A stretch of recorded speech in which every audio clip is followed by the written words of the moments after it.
Arrest ಬೆನ್ನಲ್ಲೇ ಮಾನಹಾನಿ ಕೇಸನ್ನ ಹಾಕೋಕೆ Prajwal Revanna plan ಮಾಡಿದ್ದಾರೆ. ಇದೆಲ್ಲದರ ಮಧ್ಯೆ ಭವಾನಿ ರೇವಣ್ಣ ಅವರ ಎಸ್ಐಟಿ ಡೆಡ್ ಲೈನ್ ಅಂತ್ಯಕ್ಕೆ ಕೌಂಟ್ ಡೌನ್ ಶುರುವಾಗಿದೆ.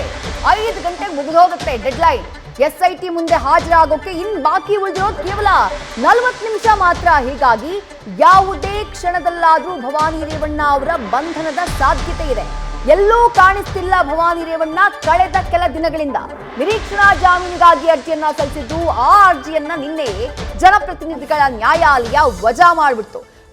ಹೊಳೆನರಸೀಪುರದ ಚನ್ನಾಂಬಿಕಾ ನಿವಾಸದ ಮುಂಭಾಗದಲ್ಲಿ ಆ ದೃಶ್ಯ ಗಮನಿಸ್ತಾ ಇದ್ದೀರಿ ನೀವು. ಎಸ್ಐಟಿ ಅಧಿಕಾರಿಗಳ ಟೀಮ್ ವೇಟ್ ಮಾಡ್ತಾ ಇದೆ ಭವಾನಿ ರೇವಣ್ಣ ಅವರನ್ನ ವಿಚಾರಣೆ ಮಾಡೋಕೆ. 41A ಅಡಿಯಲ್ಲಿ ಅವರಿಗೆ ವಿಚಾರಣೆಗೆ ನೋಟಿಸ್ ಅನ್ನ ಕೊಟ್ಟಿರೋದು. ಖುದ್ದು ಎಸ್ಐಟಿ ಅಧಿಕಾರಿಗಳು ಅವರ ವಿಚಾರಣೆಗೆ ಅಂತ ಹೇಳಿ ಆಗಮಿಸಿದ್ದಾರೆ. ಆದ್ರೆ ಭವಾನಿ ರೇವಣ್ಣ ಅವರು ಪತ್ತೆ ಇಲ್ಲ. ಈಗ ಭವಾನಿ ರೇವಣ್ಣ ಅವರ ಪರ ವಕೀಲರು 3 ಜನ ಮಹಿಳಾ ವಕೀಲರು ಏನ್ ಬಂದಿದ್ರು ಅವರು ಮಾತನಾಡಿದ್ದನ್ನ ನೀವು ಕೇಳಿಸ್ಕೊಂಡ್ರಿ. 5 ಗಂಟೆಗೆ ಬರ್ತೀನಿ ಅಂತ ಹೇಳಿದ್ದಾರೆ ಭವಾನಿ ರೇವಣ್ಣ ಅವರು. 5 ಗಂಟೆಗೆ ಬರ್ತೀನಿ ಅಂತ ಹೇಳಿದ್ದಾರೆ ಅನ್ನುವಂಥ ಮಾತನ್ನು ಹೇಳಿದ್ರು. ಅಲ್ಲಿಗೆ 5 ಗಂಟೆಯ ಒಳಗಾಗಿ ಭವಾನಿ ರೇವಣ್ಣ ಅವರು ಆಗಮಿಸ್ತಾರಾ? ಎಸ್ಐಟಿ ವಿಚಾರಣೆಯನ್ನ ಎದುರಿಸ್ತಾರಾ? ಇಡೀ ಪ್ರಕರಣಕ್ಕೆ ಸಂಬಂಧಪಟ್ಟ ಹಾಗೆ ಕೋರ್ಟ್ನಲ್ಲಿ ನಿರೀಕ್ಷಣಾ ಜಾಮೀನು ಅರ್ಜಿಯ ವಿಚಾರಣೆ ಆದಂತಹ ಸಂದರ್ಭದಲ್ಲಿ ಭವಾನಿ ರೇವಣ್ಣ ಅವರ ಪಾತ್ರ ಏನು KR ನಗರ ಕಿಡ್ನಾಪ್ ಕೇಸ್ಗೆ ಸಂಬಂಧಪಟ್ಟ ಹಾಗೆ ಅನ್ನೋದನ್ನ ಎಸ್ಟಾಬ್ಲಿಷ್ ಮಾಡುವಂತಹ ಪ್ರಯತ್ನವನ್ನ ಸ್ಪೆಷಲ್ ಪಬ್ಲಿಕ್ ಪ್ರಾಸಿಕ್ಯೂಟರ್ ಮಾಡಿದ್ರು. ಎಸ್, ಡೀಟೇಲ್ಸ್ ನಮ್ಮ ಪ್ರತಿನಿಧಿ ಸಂದೇಶ್ ನೀಡ್ತಾ ಹೋಗ್ತಾರೆ. ಸಂದೇಶ್, 5 ಗಂಟೆಯ ಒಳಗಾಗಿ ಬರ್ತಾರೆ ಅಂತ ಹೇಳಿ ವಕೀಲರು ಹೇಳಿ ಹೋಗಿದ್ದಾರೆ. ಬರ್ತಾರೋ ಇಲ್ವೋ ಅನ್ನುವಂಥದ್ದು ಕನ್ಫರ್ಮ್ ಇಲ್ಲ. ಬಂದ್ರೂ ಅರೆಸ್ಟ್ ಆಗ್ತಾರೆ, ಬರದೇ ಇದ್ರೂ ಅರೆಸ್ಟ್ ಆಗ್ತಾರೆ ಅನ್ನುವಂತಹ ಸಿಚುವೇಶನ್ ಇದೆಯಾ? ಅಥವಾ ಒಂದು ವೇಳೆ ಬಂದ್ರೆ ಕೇವಲ ವಿಚಾರಣೆ ಮಾಡಿ ಬಿಟ್ಬಿಡ್ತಾರ ಇವತ್ತು ಭವಾನಿ ರೇವಣ್ಣ ಅವರನ್ನ ಎಸ್ಐಟಿ ಅಧಿಕಾರಿಗಳು ಅಂತ ಹೇಳಿ? ಸಂದೇಶ್.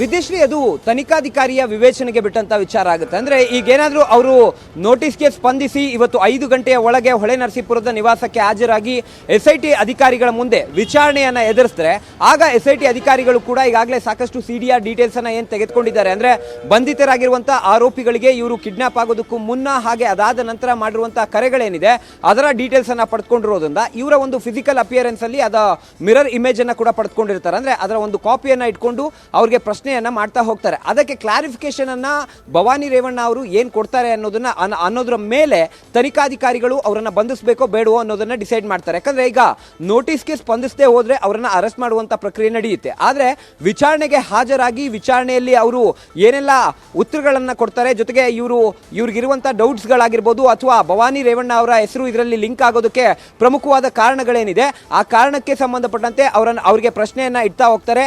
ಅಲ್ಲಿ ಪ್ರಶ್ನೆಗಳಿಗೆ ಉತ್ತರ ಕೊಡೋದಕ್ಕೆ ಎಡವಿದ್ರೆ ಆಗ ಅದರ ಆಧಾರದ ಮೇಲೆ ಅವರನ್ನ ಅಲ್ಲೇ ಅರೆಸ್ಟ್ ಮಾಡುವಂತಹ ಪ್ರಕ್ರಿಯೆಗಳು ಕೂಡ ನಡೀತವೆ. ಹಾಗಾಗಿ ಈಗ ವಿಚಾರಣೆಗೆ ಬಂದ್ರೆ ಅವರ ವಿಚಾರಣೆಯನ್ನ ಮಾಡ್ತಾರೆ. ವಿಚಾರಣಾ ಸಂದರ್ಭದಲ್ಲಿ ಅವರು ಏನು ಉತ್ತರವನ್ನ ಕೊಡ್ತಾರೋ ಅದರ ಆಧಾರದ ಮೇಲೆ ತನಿಖಾಧಿಕಾರಿಗಳು ಅದನ್ನ ಡಿಸೈಡ್ ಮಾಡ್ತಾರೆ. ಆದರೆ ಏನಾದ್ರೂ ವಿಚಾರಣೆಗೆ ಹಾಜರಾಗದೆ ಹೋದ್ರೆ ಆಗ ನಾವು ನೋಟಿಸ್ ಅನ್ನ ಸರ್ವ್ ಮಾಡಿದ್ವಿ, ವಿಚಾರಣೆಗೆ ಅವರು ಹಾಜರಾಗಿಲ್ಲ, ಅವರ ಬಂಧನಕ್ಕೆ ನಮ್ಮ ಬಳಿ ಈ ಎಲ್ಲ ಸಾಕ್ಷಿಗಳು ಇದೆ ಅಂತೇಳಿ ಏನೆಲ್ಲ ಸಾಕ್ಷಿಗಳು ಲಭ್ಯವಾಗಿದೆಯೋ ಆ ಎಲ್ಲ ಸಾಕ್ಷಿಗಳನ್ನ ಕೂಡ ಪ್ರೆಸೆಂಟ್ ಮಾಡಿ ಅವರನ್ನ ಅರೆಸ್ಟ್ ಮಾಡುವಂತ ಕೆಲಸವನ್ನ ಅಥವಾ ಅರೆಸ್ಟ್ ವಾರೆಂಟ್ ಅನ್ನು ಪಡೆಯುವಂತ ಕೆಲಸವನ್ನ ಎಸ್ಐಟಿ ಅಧಿಕಾರಿಗಳು ಮಾಡ್ತಾರೆ.